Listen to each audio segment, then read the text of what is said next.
April told her parents the truth, but things only got worse. Dylan is fighting for his life. Someone please remind Maren that H is a dingle. This week on Emmerdale has been on edge, with April's secret breaking being the start of the real nightmare. What shocked me most was how each character spiraled in their own direction, as if the truth didn't free them, but instead shattered another dam holding back their emotions. With Dylan teetering on the brink of death, Ray and Celia lurking like predators, and Maren completely losing her dingle instincts, the whole week felt like a slow, terrifying nightmare. Dylan's breakdown. Dylan's temporary promotion at the turkey farm was ominous from the start. The moment he was asked to hit another worker, his eyes made it clear he couldn't do it. I even felt proud of his weak resistance. But that very refusal pushed Dylan straight into the sights Celia didn't want him to touch: Bear. When Bear recognized Dylan from the photos at Mandy and Paddy's house, everything started to fall apart. Celia's anger upon learning Dylan had encountered Bear was almost animalistic. The way she hovered around the birthday party, trying to separate him from anyone who could help, was truly unsettling. But Dylan, kind but naive, still believed he could outsmart Ray. April breaks down. Finally, April breaks down, and when Dylan encourages her to tell the whole truth, I think we all feel a little relieved. But instead of opening a way out, it plunges the whole family into chaos. The scene of them arriving at the police station and then running away in fear, unable to say anything, is heartbreaking. April trembles. Maren trembles. Rona tries to control herself. Yet it felt like they were stepping deeper into the trap Ray and Celia had set. When April confessed that she thought she had killed Callum, the glimmer of hope in the room vanished.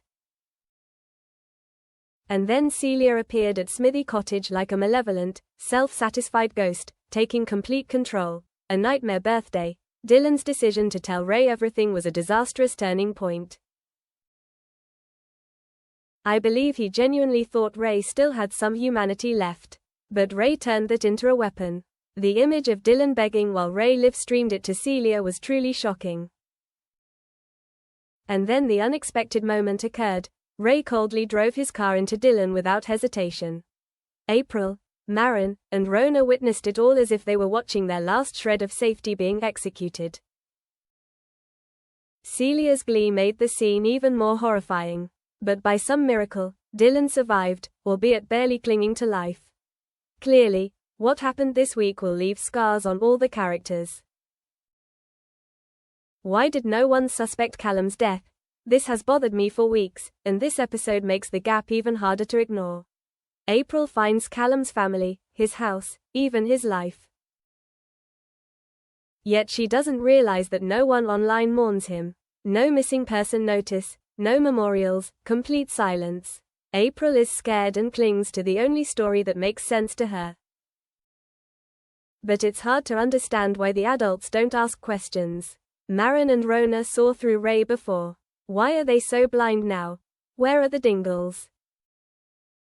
Seriously, someone needs to drag Maren back to Wishing Well Cottage to relearn the dingle rules immediately. H is trembling, panicking, imagining all sorts of terrible scenarios, without even thinking about telling Kane. Kane, who can solve 90% of the village's problems with just a raise of an eyebrow. Kane, who can take down Ray in half a minute. Maren and Rona's disregard for their families drives viewers crazy. And not to mention Celia is Moira's business partner. The Dingle family would tear Ray and Celia apart in an instant. Charity alone is enough to take down Celia.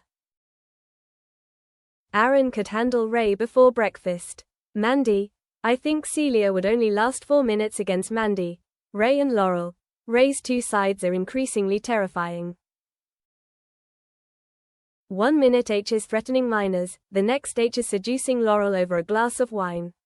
What chills me is how smoothly he switches roles. Laurel is completely unaware that Ray keeps sneaking off whenever they're supposed to be on a date with some ridiculous excuse about the farm. He never actually works. H is always showing up where he should be, especially when Arthur is around. Just watching Ray look at Arthur gives me the chills.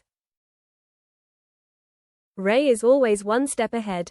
There's a limit to how all-powerful the villain becomes. The story loses its subtlety and turns unsettling. And I think this week is that limit. Every time April or Dylan takes a step closer to freedom, Ray or Celia pop up like a horror movie villain. The way they know everything is beyond normal. Who's giving him the information? And how does Ray know such sensitive details about the trauma?